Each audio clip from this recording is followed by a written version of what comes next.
السلام عليكم. النهارده فيديو جديد، وصفه جديده من مطبخي، مطبخ فاطمه فؤاد. هنعمل الجبنه المثلثات.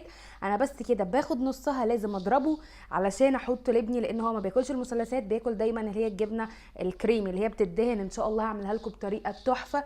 غير الطريقه دي حلوه جدا وشبه بالظبط بريزيدون، تحفه. جربوا الوصفه دي بكوبايه لبن واحده بس، جربوها وانا متاكده ان هي هتعجبكم. اول حاجه المقادير دي بتعمل علبه زي اللي هي العلبه بتاعت، هي بتعمل علبتين تقريبا، علبتين اللي هم زي بتوع بريزيدون بالظبط. هحط اول حاجه كوبايه لبن.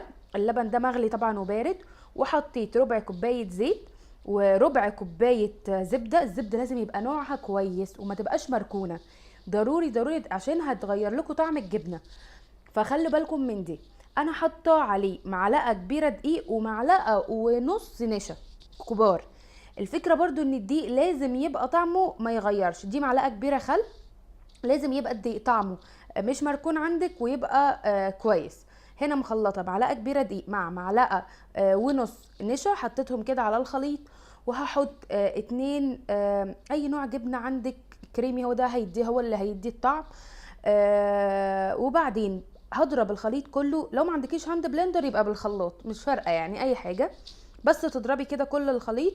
وفي الاخر بحط المعلقه، هي معلقه صغيره ملح، اللي هي دي اللي هي المعياريه، دي نص معلقه، نص معلقه صغيره ملح. طبعا الملح ده بيبقى انت بتحطي وبتدوقي، بيبقى على حسب الطعم اللي انت عايزاه او عايزاها قد ايه ملحها. طبعا انت ما بتضيفيش اي حاجه تانية، دي جبنه مثلثات فما بتضيفيش. ممكن تضيفي جبنه تشيدر بدل المثلثات اللي احنا كنا عاملينها مبشوره، هتدي طعم لو انت عايزاها بطعم التشيدر. بس المثلثات طبعا ما بيتحطلهاش اي حاجه. هنا هنزل الخليط كده في حله على نار هاديه، لازم هقعد اقلب اقلب اقلب اقلب فيها لحد ما كلها تتجانس وتبتدي انها تطلع فقاعات انها غليت. يعني لازم تقعدي تقلبي فيها كده، ايدك ما تفرقهاش عشان ما تلسعش، تبقى على نار هاديه. ده هيخلي معاكي قوام الجبنه مظبوط، وفي نفس الوقت هيدي الطعم اللي انت عايزاه. فانت هتقعدي تقلبيها كده تقلبيها. ان شاء الله ان شاء الله الفيديو اللي جاي بتاع الجبنه الكريمي طريقته مختلفه خالص عن الجبنه اللي هي المطبوخه او اللي هي الجبنه المثلثات. طريقتها مختلفة تماما، بس تحفة هتعجبكم ان شاء الله. استنوا الفيديو الجاي، يعني الجاي اللي بعده، حاجة من الاتنين، فان شاء الله هنزلها لكم هتعجبكم جدا.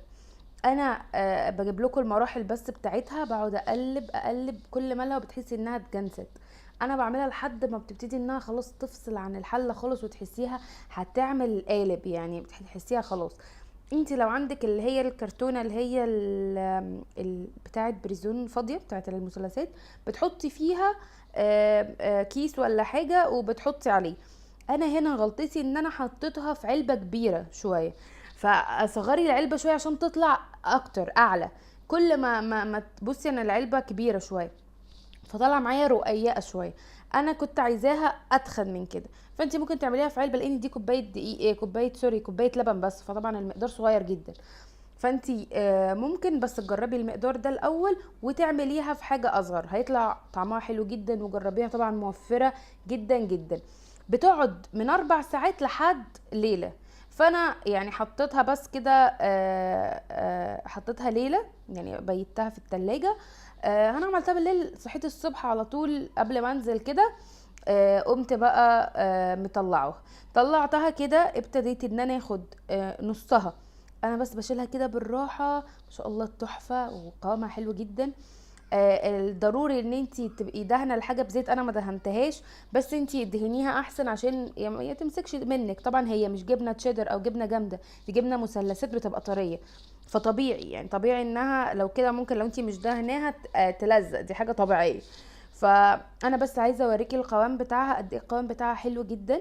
انا بس خدت نصها كده ضربته كده شويه بس عشان ابني يرضى ياكلها، لان هو ما بياكلش المثلثات. بصي شكلها حلو جدا. وقطعت الباقيين كده بس عشان اوريهولكم. فده طبعا هشيله واحنا ناكله بقى في اي وقت، لكن هو بياكل ده. انا ان شاء الله هنزل الجبنه الكريمي عشان ابني وكل الولاد تقريبا بيحبوها، بتبقى سهله جدا في المدارس. تابعوا ان شاء الله الفيديوهات، يا رب تكون فيديو النهارده عجبتكم. ما تنسوش تعملوا اشتراك للقناه بتاعه اليوتيوب وفعلوا الجرس عشان يوصلكم كل جديد.